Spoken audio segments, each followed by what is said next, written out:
उमूर मईशत doctor Khaqan Najeeb साहब ने। Doctor साहब, thank you very much for your time. Doctor साहब, IMF का पैकेज भी आ गया, कुछ मैक्रो इकनॉमिक इंडिकेटर्स में भी बेहतरी नज़र आ रही है। जो मॉनिटरिंग एजेंसीज़ हैं वो भी कुछ मुस्बत बातें करने लगी हैं पाकिस्तान की मईशत से मुताल्लिक। वज़ीर-ए-आज़म साहब भी बड़े पुरएतमाद हैं। कशकोल तोड़ने की बात हो रही है, लेकिन ये सब कुछ फिलवक्ती लगता है। मौजूदा जो पाकिस्तान का सियासी समाजी माहौल है, इसमें आप समझते हैं कि इन इशारियों पे तसल्ली कर लेनी चाहिए और ये मुस्तकिल बेहतर ही होते रहेंगे, या इसके साथ साथ हमें माहौल को भी बेहतर करना होगा? Faisal, thank you for having me. देखिए, एक तो बात बड़ी क्लैरिटी से सामने है कि पाकिस्तान को IMF से कोई राह फरार नहीं थी। मैंने बारहा ये पिछले एक साल में बहुत जैसे आप कहेंगे ना, फोर्सफुली ये बात कही है कि बिल्कुल IMF का दामन ना छोड़िए, इसलिए कि आपके जो खसारे चल रहे थे, एनर्जी का खसारा, अब मालियाती खसारा, एक्सटर्नल खसारा, और जिस तरह हम अपने रिजर्व्स को डिप्लीट कर रहे थे, इसके अलावा कोई चारा नहीं था। अब इसमें हुआ क्या है, आप सिर्फ ये देखिए कि कल मतलब मैं थोड़ा सा ये मतलब आसानी से समझाता हूँ। कल हमारे ज़र मुबादला के ज़खायर जो थे, जब IMF अभी स्टाफ लेवल एग्रीमेंट जैसे ही हुआ तो उस वक्त खड़े थे $4.4 अरब पे। आज वही रिजर्व $8.5 अरब के करीब खड़े हुए हैं। आप ज़रा फ़र्क देखिए जो आपको दिखाई दिया है। आपको सऊदी अरेबिया और UAE भी पैसे नहीं दे रहा था जब तक कि IMF नहीं हुआ। अब IMF के होने से ऐसा नहीं, आपके जो कलीदी चीज़ें हैं वो ठीक हो जाएंगी। And I am being very honest with the nation. मतलब बहुत फोर्सफुली इसलिए कह रहा था कि रिजर्व्स का बिल्डअप शुरू होगा, आपकी जो डाउनवर्ड स्लाइड है वो रुकेगी, आपकी जो एक्सटर्नल साइड है उसमें एक तकवीयत मिलेगी, आप अपनी इंपोर्ट्स को खोलेंगे तो आपकी एक्सपोर्ट्स पिकअप करना शुरू करेंगी, आपकी एक्सचेंज रेट ठीक होगा। तो जो रेमिटेंसेस का लॉस हुआ है $4 अरब का, वो रेमिटेंसेस पाकिस्तान आई हैं, बट आई वो out of the main interbank system है, वो ठीक होगा। तो एक मैक्रो इकोनॉमिक स्टेबिलिटी जो है कुछ अशारियों में दिखाई देगी। इन्फ्लेशन जो है वो नहीं नीचे आएगी, अभी भी हाइटेंड है और वो कंटिन्यू करेगी। उसकी वजह ये है कि आपकी एनर्जी की जो कीमतें हैं वो तब्दील होने जा रही हैं। मैं अगर आपको एक फिगर दूं जिसमें मुझे सबसे ज़्यादा तशवीश हुई जब मैंने IMF का नोटिफिकेशन कल पढ़ा जो उन्होंने नोटिफाई किया पाकिस्तान के बारे में, वो ये कह रहे हैं कि हाँ, इस साल तो आपकी जो ख़त्म हुआ है, आपकी इन्फ्लेशन जो है वो 29.6% है, पर अगले साल भी बढ़ी हुई रहेगी और 26% रहेगी ऑन दी एवरेज। मुझे तशवीश हुई इस बात पे। मेरा ख्याल है कि वो मॉडल कर रहे हैं एनर्जी प्राइसेस का एक खातिर खा राइज।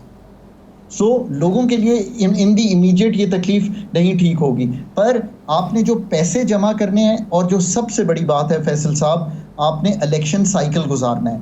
9 महीने का पैकेज इसीलिए डिज़ाइन हुआ है कि ये हुकूमत साइन करेगी, इंटरम पूरा करेगी उसको नवंबर तक, और फिर आने वाली हुकूमत बाकी जो मांदा रह जाएंगी उसमें जो एग्रीड चीज़ें हैं उनको पूरा करेंगी। ये है इस वक्त पाकिस्तान की इकोनॉमिक मैनेजमेंट, पर इससे कलीदी मसाइल आपके दूर नहीं होंगे। डॉक्टर साहब, अगर ये इन्फ्लेशन जो है 26% पे भी आ जाती है तो ये बहुत बड़ी एक रेशो है। उसके बाद आपका बैंक का इंटरेस्ट रेट है वो 22% है, वो उसी तरह रहता है। बिजली की कीमतें मज़ीद हमें बढ़ानी हैं, वो बढ़ जाती हैं। पेट्रोलियम मसनूआत पे जो लेवी है वो ₹5 हमने बढ़ा दी, मज़ीद ₹5 बढ़ा देते हैं। ये सारी चीज़ें जब रहेंगी तो उसके नतीजे में रिज़र्व हम जितने भी बढ़ा दें, ना हम महंगाई को कंट्रोल कर सकते हैं, ना क्या बैरूनी इन्वेस्टमेंट जो है ऐसे माहौल में आएगी जहाँ महंगी बिजली मिल रही हो, जहाँ लॉ एंड ऑर्डर सिचुएशन भी कोई इतनी तसल्ली बख्श न हो, और बैंक का इंटरेस्ट रेट इतना ज़्यादा चल रहा हो। तो देखिए ना, इन द शॉर्ट रन आपने अगेन जो डेट इंस्ट्रूमेंट्स हैं, यानी कि ये सारी जो बातें मैंने आपसे की हैं, कमर्शियल लोन आएगा, मल्टीलैटरल का लोन आएगा, फ्रेंडली कंट्री का लोन आएगा, IMF का लोन आएगा, इससे आपको सहारा मिल गया है। एक जिसे कहते हैं ना कि आपने एक सांस ली है, एक साई ऑफ रिलीफ ली है।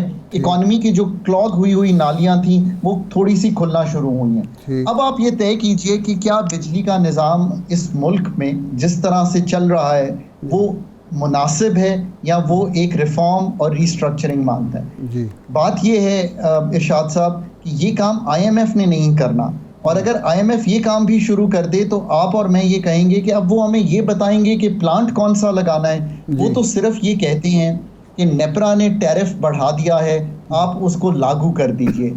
ओगरा ने टैरिफ बढ़ा दिया है, आप उसको लागू कर दीजिए।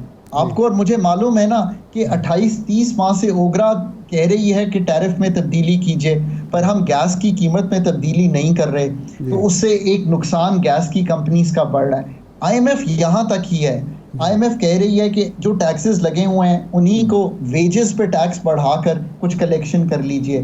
पर ये तो मैंने और आपने तय करना है ना कि क्या रिटेल सेक्टर से मैंने टैक्स लेना है, क्या मैंने एग्रीकल्चर इनकम टैक्स लेना है, क्या मैंने प्रॉपर्टी के कारोबार से टैक्स लेना है, क्या मैंने इनहेरिटेंस टैक्स लेना है, क्या मैंने अंडर पेमेंट अंडर इनवॉइसिंग को ठीक करना है। मैं और आप ये जानते हैं कि हम इस मुल्क को ये समझते हैं कि ये सारा कुछ एग्जिस्ट करता है और इसको तो मैंने और आपने ठीक करना है। अब आईएमएफ आपको जी, मेरा सवाल भी यही था कि अब अगर स्ट्रक्चरल हम रिफॉर्म भी नहीं करते, आगे इलेक्शन होते हैं, फिर एक मखलूत हुकूमत आती है 12-14 जमातों की, तो क्या उसमें ये अहलियत होगी ये सारी रिफॉर्म कर सके, या मामला ऐसे ही चलेगा और हमारा किशकोल बढ़ता चला जाएगा? इरशाद वर्ड यूज़ किया है ना जी, ये वर्ड हम जितनी बार रिपीट करें ना कि मामला सारा अहलियत का है। यहाँ पे Pakistan is a case where competence is not letting us do what we want to do और what we have the potential to do. कोई शक नहीं है कि रेकोडिक 50 साल पे $100 अरब की चीज़ है, कोई शक नहीं है कॉपर के रिजर्व्स का, कोई शक नहीं है गोल्ड के रिजर्व्स का, कोई शक नहीं है कि 10 मिलियन अनकल्टिवेबल लैंड है, कोई शक नहीं है कि हमारी यील्ड्स कम हैं और उससे बहुत सहारा मिलेगा। पर शक इस बात पे है कि क्या स्टेट एपरेटस ये कॉम्पिटेंस, ये अहलियत, सलाहियत, ये बुर्दबारी रखता है कि वो इन मामलात को हल करे। मेरा ख्याल है कि आने वाली हुकूमत का काम एक अगर हो तो वो ये है कि हर मिनिस्ट्री में अहलियत पैदा कीजिए ताकि वो डिलीवर कर सकें इन सब चीज़ों पे जिनको मैं और आप इस वक्त उनके सामने गुजारिशात में रख रहे हैं। जी अब्बास साहब। जी अच्छा डॉक्टर साहब, अब मामला ये है कि अभी इरशाद साहब ने भी निज़ाम की बात की और मेंशन भी किया कि सरमायाकारी तो माजी में भी आती रही है, लेकिन वो रिलीफ आवाम तक पहुँचते पहुँचते डाइल्यूट हो जाता है। रीसेंट एग्जांपल रूसी तेल है, इस पे बड़ी डिबेट भी हुई, लेकिन जब वो आया तो कोई आवाम को उसका रिलीफ नहीं मिला है। पाकिस्तान के अंदर मसाइल ये हैं कि अभी लास्ट ईयर सैलाब आया, हमने $30 बिलियन नुकसान की बात की, हम दुनिया के पास गए और हमने कहा जी हमें फ़ंड्स दे दीजिए, हमें ग्रांट्स दे दीजिए, हमें लोन्स दे दीजिए, कुछ कमिटमेंट्स भी हुई, लेकिन दुनिया साथ ही हमारे एक दोहरे निज़ाम की भी बात करती है। वो कहती है आप क्लाइमेट चेंज के लिए काम करना चाहते हैं लेकिन आप कोयले से बिजली भी पैदा करना चाहते हैं। तो ये जो तज़ादात हैं मईशत की बेहतरी में या इन्वेस्टमेंट आने में या ग्रांट्स आने में, ये कितनी बड़ी रुकावट है? देखें, अब अगला साल जो है ना उसमें जो इसमें FY24 का शुरू हुआ है उसमें जो थोड़ी सी बेहतर चीज़ें हैं वो ये हैं कि हमें कुछ लो हैंगिंग इन्वेस्टमेंट्स हैं जो हम कर सकते हैं। और ये जो आपने सुना होगा कि एक इन्वेस्टमेंट काउंसिल का जो क़याम हुआ है जिसकी कोऑर्डिनेशन जो है अब एस्टैब्लिशमेंट जो है उसने एक आई थिंक आगे बढ़ के दे हैव स्टेप्ड फॉरवर्ड कि हम इसको करें। इसको वो आई थिंक डिज़ाइन कर रहे हैं फैटेफ और जो कोविड में उन्होंने कोऑर्डिनेशन की थी। इसमें 2-3 जी NCOC जी बिल्कुल। अच्छा, इसमें जो इस वक्त लो हैंगिंग फ्रूट्स हैं वो सामने आना शुरू हो गए हैं। एक ये है कि सऊदी अरेबिया फॉर एग्जांपल आपके यहाँ रिफाइनरी लगाना चाहता है। आप हैरान होंगे दोनों दोस्त कि मैं टेबल पर मौजूद था 2019 में हिज रॉयल हाइनेस पाकिस्तान तशरीफ लाए, MBS की बात कर रहा हूँ, क्राउन प्रिंस की। उन्होंने कहा कि मैं रिफाइनरी लगाना चाहता हूँ। हमने कहा 10 से 20 अरब डॉलर की इन्वेस्टमेंट है। आज मैं आपसे जुलाई 2023 में बात कर रहा हूँ और मैं अभी भी ये कह रहा हूँ कि इन्वेस्टमेंट काउंसिल के क़याम से ये दोबारा एक चीज़ रोशन हुई है कि मिडल ईस्ट से इन्वेस्टमेंट आएगी। एक लो हैंगिंग फ्रूट इरशाद साहब और है, वो है CPEC 2। वो CPEC 2 जिससे मतलब ये है कि इंडस्ट्री वियतनाम ना जाए, इंडस्ट्री इंडिया ना जाए, इंडस्ट्री पाकिस्तान आए। जो चाइना से आउटसोर्सिंग हो रही है वो पाकिस्तान आए, पाकिस्तान बने ग्लोबल वैल्यू चेन का हिस्सा।